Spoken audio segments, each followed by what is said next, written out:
Monsieur Guignon, si vous souhaitez prendre la parole, vous êtes le premier candidat supplémentaire.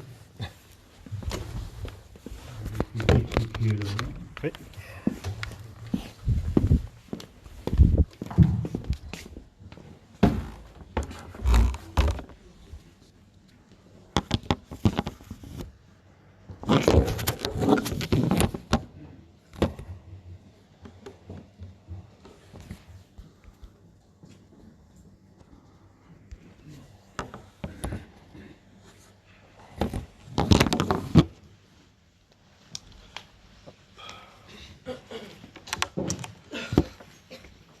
Donc pour information, j'enregistre sur Facebook, sur ma page Facebook, mon intervention. Il n'y a que moi qui suis filmé pour l'instant. Mesdames, Messieurs, chers collègues,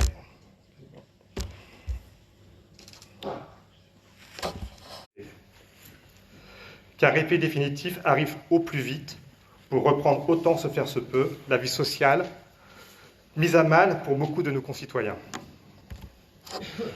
Je me présente devant vous pour des fonctions qui ne sont pas anodines, avec responsabilité, respect pour chacune et chacun, avec humilité, pour permettre à nos 52 communes de se reposer sur une structure qui a fait ses preuves et qui aussi a montré quelques faiblesses ces 3 dernières années.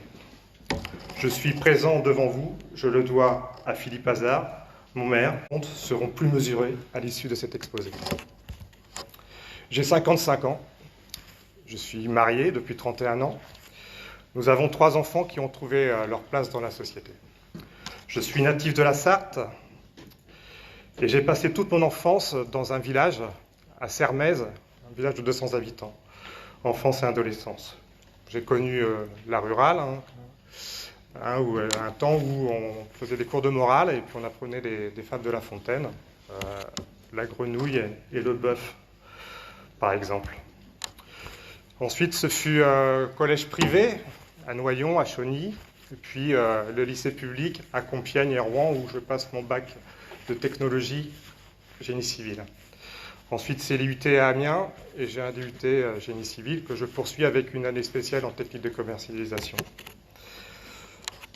Toutes ces années sont émaillées, certainement comme vous, par des petits boulots très jeunes, à cueillir des fruits rouges dans le secteur de Noyon, puis ensuite l'usine, les colos, et travailler en grande surface.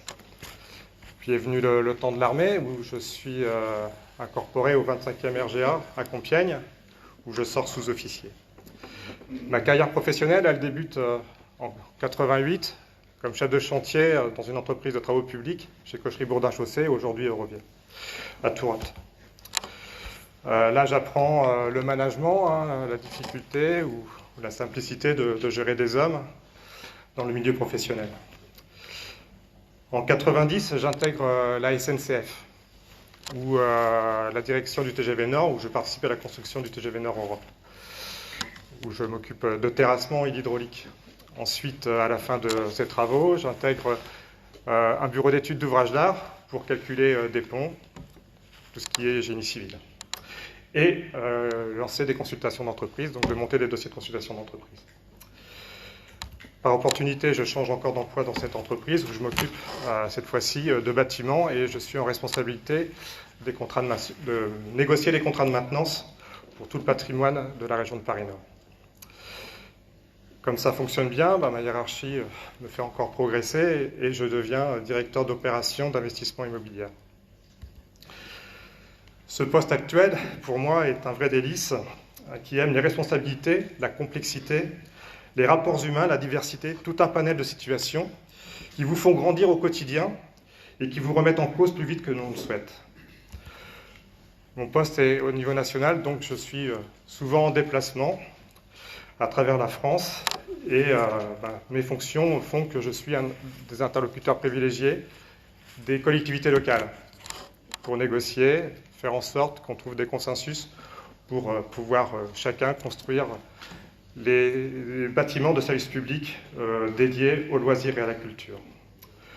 Comme vous, maire, président de communauté de communes, je porte aussi des responsabilités au civil et au pénal sur des niveaux financiers et de protection des biens et des personnes. Cette carrière professionnelle, elle s'accompagne aussi d'une vie sociale riche, surtout au sein de l'Église catholique du Plateau Picard, où j'accompagne les jeunes qui veulent se marier à l'Église, et également dans des groupes de réflexion, déjà jeunes, dans les jeunes du monde rural, puis aujourd'hui dans les chrétiens du monde rural. Et accessoirement, j'accompagne aussi les cérémonies hebdomadaires avec ma guitare basse. Je suis aussi adhérent d'associations locales, que ce soit à Maignelet, à Famille Rurale pour la danse de salon, et à Mairie-la-Bataille pour le cyclotourisme. J'étais candidat en 1989 à Sermaize et j'arrive sur le plateau Picard en 1991 à Saint-Jean-Chaussée. Puis en 1992, nous achetons une maison à Crèvecoeur-le-Petit où je suis élu en 1995. J'ai donc fait 2 mandats de conseiller municipal et j'en suis à mon 3e mandat d'adjoint au maire. Au cours de cette période, j'ai participé aux différentes réflexions et aux réalisations, que ce soit la construction du groupe scolaire de Ferrières, la mise en place du périscolaire. Ça a été aussi pour moi l'occasion de m'opposer fermement à la création d'un 3e aéroport sur Frétois-Vaux-Roubillet, en participant régulièrement aux réunions publiques de la DUCSE, avec, pour savoir, une intervention qui a été remarquée, qui était dans le film conclusif de cette enquête publique, qui était de savoir, avions-nous vraiment besoin d'un 3e aéroport? Je pense qu'aujourd'hui, la question, elle serait encore d'actualité. J'ai participé aussi effectivement activement sur la commune au choix de l'assainissement collectif. Et là, on va rentrer dans le vif du sujet. Déjà, ça a commencé par un premier débat avec le sous-préfet, en présence de M. Desmet, de M. Hénon à l'époque, dans une salle à Ferrières en 2007, où, en refusant de nous permettre de créer un syndicat propre, on a dû intégrer, par la force des choses, le CIVOM de Tricot. Je pense que la question posée à l'époque a encore également toute sa pertinence aujourd'hui, de savoir est-ce qu'il est plus intéressant d'avoir le décideur à proximité des décisions à prendre que de l'avoir s'éloigner. Sur ce dossier en particulier, quand j'intègre le CIVOM de Tricot, c'est que le dossier il est en panne et que je me suis appliqué à vérifier qu'il pouvait être viable, ce qui a été fait, en me rendant dans toutes les administrations, que ce soit au niveau d'agence de l'eau, au département et au niveau de la maîtrise d'œuvre, pour faire qu'on puisse aboutir. Bien sûr, j'ai été aussi dernièrement, il y a 2 ans, candidat suppléant à l'élection législative avec Thierry Horry. Mais revenons à l'intérêt. Maintenant, pourquoi je me présente comme président à cette communauté de communes. Alors c'est un choix qui n'a pas été facile à prendre, parce que après 3 ans d'incompréhension totale et pas de volonté de compréhension, peut-être des 2 côtés, j'avais le choix, soit j'arrêtais tout, soit je continuais. Et si je continuais, c'était effectivement pour venir ici, présent, en tant que délégué titulaire à la communauté de communes. Sans avoir de velléité à être maire, Philippe faisant très bien son travail. C'est un choix qui n'était pas facile, et puis vous comprenez, je fais plein de choses à côté, donc ça n'aurait pas été un manque. Maintenant, je vais étayer cette mise en danger, qui n'a rien d'un caprice ou autre velléité peu honorable de me présenter à vos suffrages, mais bien pour renouer avec des pratiques démocratiques, pour le bien de l'ensemble de nos 52 communes, pour abandonner les postures politiciennes, le clientélisme et les pressions amicales. Ainsi, comprendre pourquoi tant de haine ont pu traverser cette assemblée, comment 4 communes n'ont jamais pu s'exprimer de manière complète pour permettre aux élus d'hier de commencer à se faire leur propre idée sur la discorde et aller chercher des explications à charge et à décharge. Pourquoi l'exécutif n'a jamais répondu aux sollicitations concrètes de nos 4 communes? Pourquoi son président n'a pas souhaité nous accompagner pour peser de son poids d'élu le plus important de notre territoire sur une motion portant sur le désir de trouver des solutions pour éviter l'impact financier dû à la prise de compétences par la communauté de communes? Pourquoi les délégués communautaires n'ont jamais souhaité se faire leur propre idée sur les tenants et les aboutissants de cette discorde.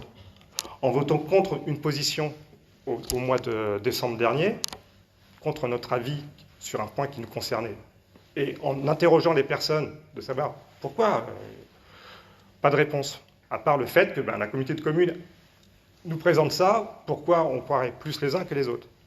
Moi, ça me pose problème. Pourquoi ne pas autoriser l'accès aux archives des dossiers d'études? Ça fait 4 fois que j'écris au président, pas de réponse. Pourquoi ne pas communiquer les pièces écrites de marché quand ils sont demandés? Il y a des choses comme ça, je suis désolé, je ne comprends pas.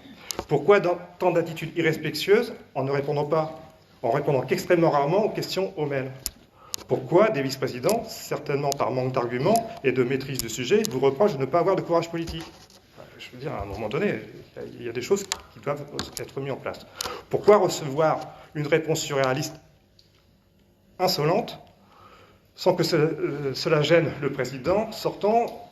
Je lis un passage. « Bonjour Monsieur Guézignon, la lecture de votre message amène une certaine perplexité car il convient de déterminer s'il s'agit d'un message véritable ou de ce type de message que l'on peut recevoir traditionnellement le 1er avril. » Je me dis, on est quand même dans un surréalisme. Il me semble que ce type de réponse n'est pas approprié pour toute personne en responsabilité, comme lever les yeux au ciel quand il est sollicité dans le cadre de ses fonctions par tout élu. Je pense qu'il y a des choses comme ça que je n'arrive pas à comprendre. Les droits et les devoirs valent pour tout le monde, même lorsque vous êtes président, vice-président ou directeur général.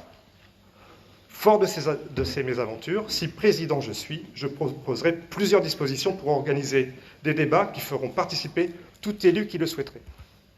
Le président sortant, très ouvert dans ses écrits, n'a pas respecté cet engagement lors de la dernière mandature. Je souhaite pour le président, comme pour tout vice-président, la mise en place de calendriers de travail pour chaque commission, avec ordre du jour, relevé de décision, diffusion de tout document pour tous les élus sera institué. Les votes en plénière ne pourront en être que mieux éclairés. Des PV de réunion communautaire au plus près des réalités des échanges. J'ai constaté à plusieurs reprises que ceux-ci pouvaient être entachés de parti pris, toujours dans le sens du président sortant. En découvrant que les séances étaient enregistrées, alors ça j'ai découvert récemment, je ferai que les bandes audio soient mises en ligne sur le site de la communauté de communes. Des exemples existent, voire la communauté de Vitré. C'est une transparence remarquable. Ainsi, les secrétaires de séance seront plus sereins quand il leur sera demandé de signer les PV. De bonne foi, 4, 6 semaines, voire plus, après la plénière. Bien sûr, si des archives existent, j'espère les anciennes bandes pourront confirmer mes propos. J'ai plusieurs séances à l'esprit. Dans ce même état d'esprit, vu que le travail de fond aura été correctement réalisé, les plénières deviendront de véritables chambres d'enregistrement qui pourront être diffusées en direct sur le Facebook de la communauté de communes. Je ne pense pas que cela contrarie les élus qui sont déjà à la pointe de la technologie d'enregistrement d'images dans leur territoire. De plus, s'il y a un budget à trouver, le niveau des indemnités de l'exécutif pourra faire la variable d'ajustement. Un autre point m'amène à me présenter, la disponibilité du président. Attendre plusieurs mois pour organiser une rencontre, cela ne peut pas perdurer. Mais comment peut-il en être autrement? En cumulant tant de responsabilités avec 3 mandats majeurs. Sommes-nous dépendants à ce point d'un seul homme? Cela n'est pas très sain et ouvre la porte à des dérives. Méconnaissance de dossiers, délégation trop confiante à des personnes non élues qui prennent le pouvoir. Venir en réunion sans un minimum de préparation est également une faute. Nous sommes tous élus de la République. Que nous ayons obtenu 34 voix ou plusieurs centaines. Ce n'est pas aux techniques d'imposer sa vision, mais bien aux politiques. Il me semble que cela ne doit pas être oublié. Aussi, je vous propose, avec mon élection, de revenir dans ce cercle vertueux, dans lequel les élus tracent un chemin et les services de la communauté de communes le mettent en application. Simple adjoint au maire, ces fonctions seront mes seules responsabilités d'élu en dehors de mes délégations au sein de ma commune, dont la principale se situe ici. Ainsi, je serai plus à même de faire coïncider nos agendas, ce qui n'est ce qui n'a pas pu être le cas lors de la mandature précédente. Je m'attacherai à remettre la politique à l'initiative des décisions collectives à prendre. Aussi, je souhaite réinstaurer la confiance en mettant en place des mécanismes qui permettront à chacune et à chacun de s'exprimer sans contrainte, sans se sentir oppressé par une assemblée pas toujours bienveillante. Pour autant, chacune et chacun est libre de son comportement. À un moment, il faudra l'assumer. Aussi, je souhaite que le bureau prenne toute sa place et qu'une personnalité différente du président et des vice-présidents prenne soin d'apporter un œil critique partagé avec les autres membres. En clair, pas de petits doigts sur la couture de pantalon pour quiconque. Par contre, un argumentaire, des idées pour innover, pour avancer. Avec ça, on a aussi un projet d'avenir. On fête les 30 ans de la communauté de communes, à compter de la création du district. Que de chemin parcouru. Je ne vous ferai pas la liste qui a été reprise dans les documents distribués le 18 juin dernier. C'est à nous aujourd'hui de tracer ceux qui nous conduiront dans 30 ans. 30 ans, c'est 2050. Une date qui résonne dans toutes les têtes, n'est-ce pas? Mettre en œuvre tout dispositif pour répondre aux objectifs de l'accord de Paris sur le climat qui fixe l'objectif de la neutralité carbone à l'horizon 2050, afin de contenir le réchauffement climatique en dessous de 2 degrés. L'État souhaite accompagner ces initiatives. Il y a 25 ans, un des objectifs de notre territoire était de créer des conditions d'accueil de populations à haute valeur ajoutée, par la création d'installations publiques à la hauteur de ce qui peut exister en ville. Notre territoire souffre d'emploi. La gare de Saint-Just est très sollicitée pour conduire de nombreux habitants travaillant en Île-de-France. Alors, organisons-nous pour sortir des projets ambitieux, et pourquoi pas, avec l'aide des communautés de communes voisines. Un centre de recherche, Utopie, pourquoi ne pas créer une Silicon Valley sur notre territoire, pour une communauté de communes du plateau Picard réellement BAC, et ainsi pouvoir effectivement s'y rendre en réseau pouce, diminuer notre empreinte carbone, comme ce devait être l'objectif de la photo parue dans une revue non partisane récemment. Mes chances d'être élu sont infiniment décisives. J'en ai fort conscience, ne vous inquiétez pas. Mais en cet instant, vous aurez pu écouter, entendre, comprendre des réquisitoires et une vision.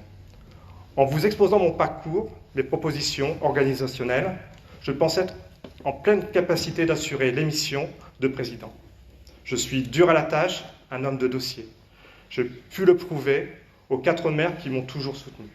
J'ai pu le prouver en échangeant avec diverses autorités. Avec mes expériences professionnelles rigoureuses, qui me conduisent à guider des femmes et des hommes, à gérer des budgets de plusieurs millions d'euros, à arbitrer des oppositions pour la recherche de consensus. Je suis serein dans mes facultés d'adaptation, mes compétences pour tenir et faire progresser notre intercommunalité. Président, l'accès au dossier sera facilité. Vous pourrez également compter sur ma persévérance, ma combativité. Du vélo, j'en fais comme beaucoup. Pour faire 300 km dans une journée, il faut plus que des mollets.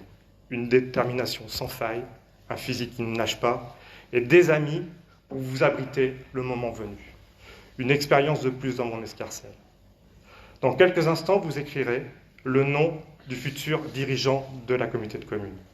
Si vous avez un doute, le vote nul est un révélateur, en tout cas pour moi, qui milite pour la prise en compte de cette expression. Pour information, je ne suis pas la grenouille de la fable, trop peur du sort qui lui est réservé. Bœuf non plus, même si j'ai une affection pour cet animal que je visitais enfant en 403 pendant mes vacances dans les pâturages de mon grand-père, au bord de la Sarthe. Choisir, c'est renoncer. C'est maintenant. Je nous souhaite le meilleur, quel que soit le résultat et l'issue de ce scrutin. Merci beaucoup.